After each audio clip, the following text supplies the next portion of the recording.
नमस्कार बंधू भगिनींनो, सर्व मंगल्ये मांगल्ये शिवे सर्वार्थ साधिके शरण्ये त्र्यंबके गौरी नारायणी नमस्तुते। मी कोच प्रभाकर कासार आपणा सर्वांना दसऱ्याच्या हार्दिक शुभेच्छा देतो।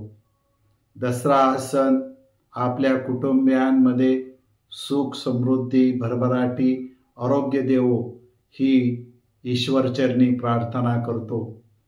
आपण आज अशाच दिवशी दोन महापुरुषांच्या जयंती साजरा करीत आहोत।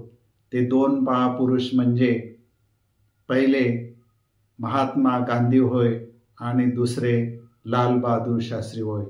या दोघं महात्म्यांना मी त्यांच्या जयंतीनिमित्त विनम्र अभिवादन करतो। आपण अश्विन प्रतिपदेपासून घटाची स्थापना करतो आणि तेथून 10वा दिवस हा दसरा म्हणजे विजयादशमीचा दिवस असतो। घटस्थापनेपासून जो 9वा दिवस असतो त्याला खंडेनवमी असं म्हणतात। या दिवशी कन्यांचं पूजन केलं जातं आणि याच दिवशी शस्त्रांची, उपकरणांची, वाहनांची आणि व्यवसायाशी संबंधित वस्तूंची पूजा केली जाते। यामागची एक भावना अशी असते की आपल्या उपजीविकेच्या आणि संरक्षणाबद्दलची कृतज्ञता या वस्तूंबद्दल व्यक्त करणे हा होय। तर आपण विजयादशमी म्हणजे काय हे आता मी तुम्हाला सांगणार आहे। तर विजय आणि दशमी म्हणजे विजया आणि दशमी, विजय आणि 10वा दिवस म्हणजे विजयदशमी होय। तर या 10 दिवसामध्ये प्रतिपदेपासून माता दुर्गांनी सतत 9 रात्र आणि 10वा दिवस महिषासुराशी युद्ध करून त्याचा वध केला आणि वध केल्यानंतर माता दुर्गेला विजय प्राप्त झाला आणि हा विजय म्हणजे अधर्मावर धर्माचा होता।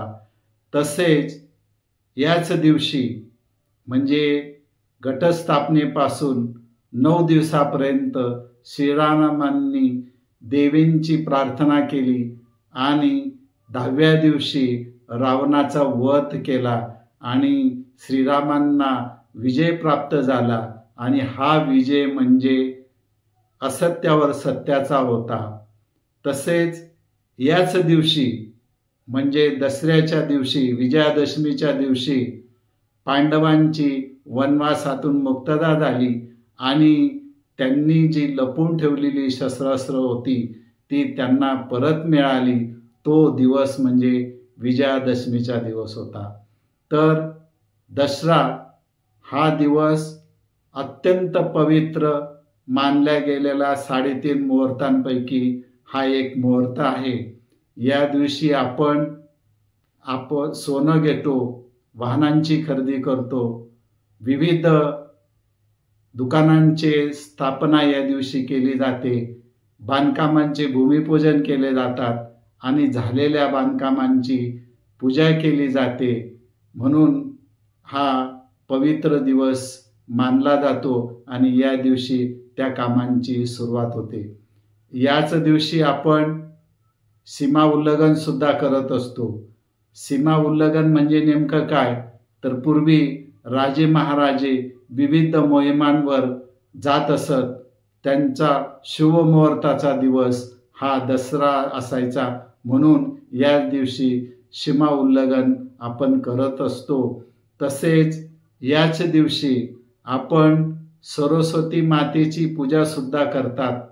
या दिवशी आपले विद्यार्थी आपल्या पाट्यांवर सरस्वती मातेची चित्र काढून त्या चित्राची पूजा करत असतात। तसेच याच दिवशी रावणाचं दहन, पुतळ्याचं दहन केलं जातं, कारण की रावण रूपी गुण दहन करणे हा त्यातला हेतू असतो आणि आपल्या वाईट गुणांची दहन करण्याची शिकवण या निमित्ताने आपल्याला मिळत असते। याच दिवशी आपण एक आपट्याची सोनं एकमेकांना देऊन म्हणत असतो, सोनं घ्या आणि सोन्यासारखे राहा।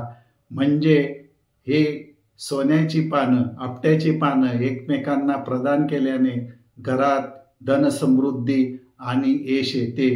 त्यामागे एक पौराणिक कथा आहे, ती मी आपणास सांगतो की एक कौत्स नावाचा ब्राह्मण पुत्र होता आणि तो ब्राह्मण पुत्र वेद शिकण्यासाठी वर्धंतू ऋषींकडे असायचा। वर्धंतू ऋषींकडे वेद शिकायचं झाल्यानंतर त्याला गुरुदक्षिणा द्यायची होती, म्हणून त्यांनी वर्धंतू ऋषींना मी गुरुदक्षिणा काय देऊ हे विचारले। तर वर्धंतू ऋषींनी ती दक्षिणा घेण्यास नकार दिला, परंतु कौत्स हा तेवढ्याने थांबला नाही, तर त्यांनी वर्धंतू ऋषीकडे दक्षिणा घेण्याचा आग्रह केला आणि वर्धंतू ऋषींनी 14,000 मोहरांची, सोन्याच्या मोहरांची मागणी केली आणि या सोन्याच्या मोहरा कौत्सकडे नव्हत्या, म्हणून त्यांनी आपल्या राज्याचे राजे रघुराजांकडे त्या मोहरांची मागणी केली आणि रघुराजांकडे सुद्धा एवढ्या मोहरा नव्हत्या, म्हणून रघुराजांनी कुबेरांना प्रसन्न केलं आणि कुबेरांकडनं मोहरांचा पाऊस पडला आणि या मोहरा पूर्ण या रघुराजांनी कौत्सकडे सुपूर्द केल्या आणि कौत्सने त्यापैकी 14 कोटी मोहरा या ऋषींना दिल्या आणि उरलेल्या मोहरा ह्या आपट्याच्या झाडाखाली लोकांना लुटण्यासाठी ठेवल्या। त्यामध्ये त्या दिवसापासून ही आपट्याच्या पानांची आख्यायिकाची सुरुवात झाली। अशा पद्धतीने दसरा हा सण आपण साजरा करतो। दसऱ्यामुळे आनंद, उत्साह, भरभराटीचे आणि वातावरण तयार होते आणि समाज संघटित होण्याला मदत होते, समाज एकत्रित येतो। अशी सण साजरा करणे हे आपली संस्कृती सांगते आणि हे सण आपण साजरा केले पाहिजेत। धन्यवाद।